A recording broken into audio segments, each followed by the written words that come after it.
Assalamualaikum warahmatullahi wabarakatuh. Perkenalkan, kami dari kelompok 18, mata kuliah Surveillance Kesehatan Masyarakat yang beranggotakan saya, WTX Safrani Susanto, dengan 19109122200004. Saya, Wulandari, dengan NIM 19109121200003. Saya, Yasmin Puspitasari, dengan NIM 191091200012. Saya Zaliha dengan NIM 19109121200004. Kami dari Program Studi Kesehatan Masyarakat, Fakultas Kedokteran Universitas Lambung Mangkurat, Angkatan tahun 2019. Di video kali ini, kami akan menjelaskan langkah-langkah surveillance untuk penyakit anemia pada remaja. Apa aja tuh? Yuk langsung aja, let's go! Sebelum menjelaskan mengenai kegiatan pokok dalam surveillance, di sini saya akan menjelaskan terlebih dahulu apa itu surveillance.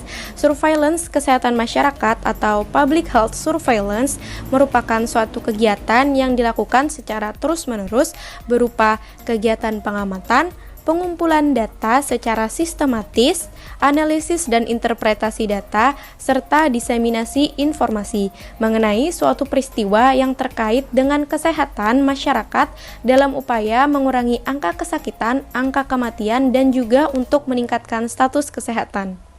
Oleh karena tema yang kami angkat adalah surveillance penyakit anemia, maka surveillance penyakit anemia dapat diartikan sebagai suatu kegiatan yang dilakukan secara terus-menerus berupa pengamatan, pengumpulan data, analisis dan interpretasi data, serta diseminasi data mengenai peristiwa anemia pada remaja di Kota Banjarmasin. Adapun dalam video ini kami akan membahas mengenai kegiatan-kegiatan surveillance kesehatan penyakit anemia. Yang pertama kami lakukan yaitu pengamatan. Pengamatan di sini kami lakukan secara pasif, yang artinya kami hanya melakukan pengamatan melalui data-data seperti Riskesdas dan juga jurnal-jurnal penelitian mengenai anemia. Kegiatan surveillance yang selanjutnya adalah pengumpulan data. Pengumpulan data adalah pencatatan insidensi berdasarkan laporan.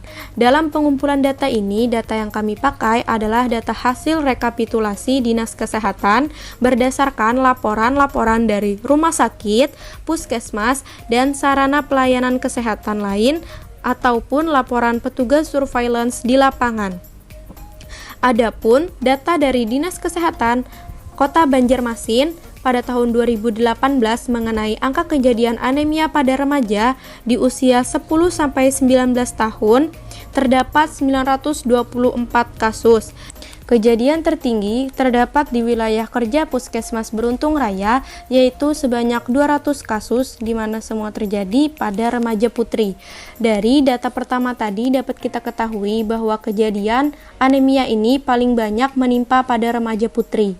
Selain itu, ada bukti lain, yaitu berdasarkan hasil rekapitulasi data Dinas Kesehatan Kota Banjarmasin tentang status anemia remaja dalam kegiatan TTD atau kegiatan tablet tambah darah mandiri pada 40 sekolah menengah di Kota Banjarmasin tahun 2016 yang lalu, didapatkan jumlah keseluruhan remaja putri yang mengalami anemia sebanyak 33,27%. Dari data tersebut, sebagai bukti lain, kita dapat mengetahui bahwa kejadian anemia paling sering di Kota Banjarmasin terjadi pada remaja putri. Lalu, mengapa remaja putri paling sering mengalami anemia?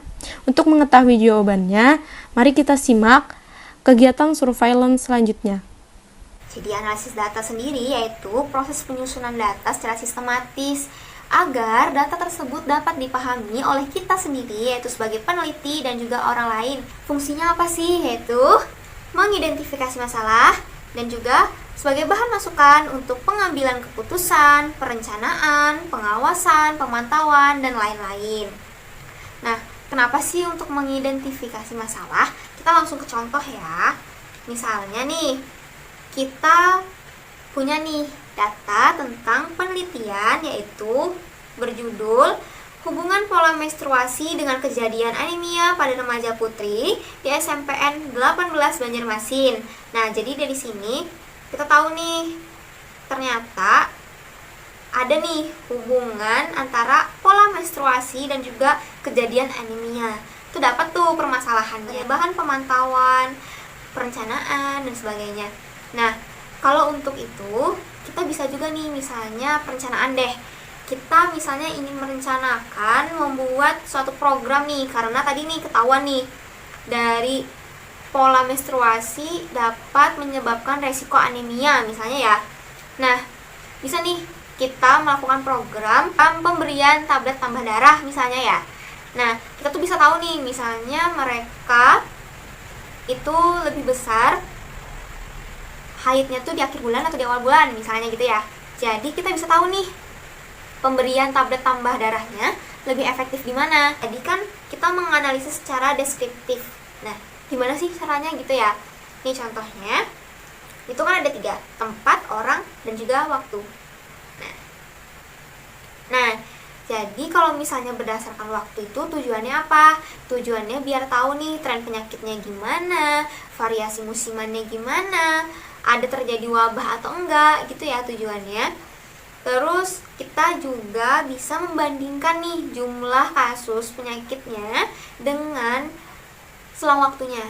Nah, misalnya kayak tadi nih yang anemia tadi. Oh, ternyata setiap akhir bulan remaja putri itu mengalami anemia misalnya. Kenapa? Karena mereka tuh rata-rata haidnya di akhir bulan misalnya gitu. Terus berdasarkan tempat. Tempat ini tuh kita bisa mencari tahu gimana sih gitu ya sumbernya, di mana sumbernya gitu misalnya. Tujuannya itu apa sih? Biar kita mengetahui apa gitu.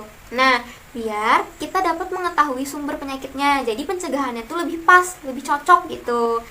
Nah, yang ketiga itu berdasarkan orang. Nah, orang ini lebih ke karakteristiknya. Gimana sih maksudnya, Wet? Nah, jadi maksudnya itu misalnya umur atau usia, jenis kelamin misalnya, pekerjaan, pendidikan misalnya, nah ya kayak gitu.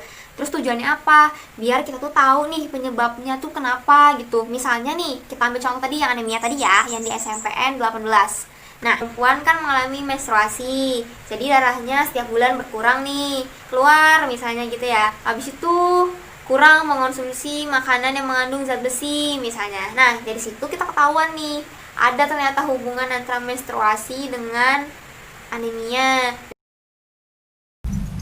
Langkah terakhir dalam kegiatan surveillance adalah diseminasi hasil.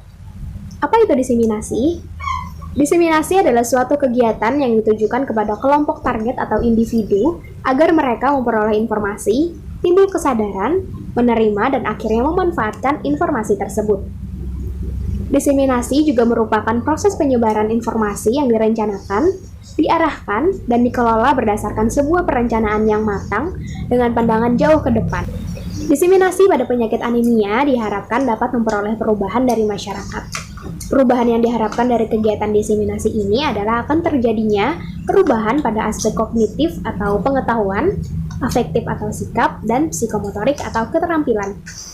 Diseminasi hasil pada penyakit anemia dapat dilakukan dengan cara melakukan penyebaran informasi kepada masyarakat, yang tujuannya agar masyarakat dapat melakukan pencegahan dan pengobatan terhadap penyakit anemia, di antaranya dengan mengkonsumsi makanan yang mengandung zat besi, vitamin B12, dan asam folat, serta mengkonsumsi suplemen zat besi dan mineral lainnya.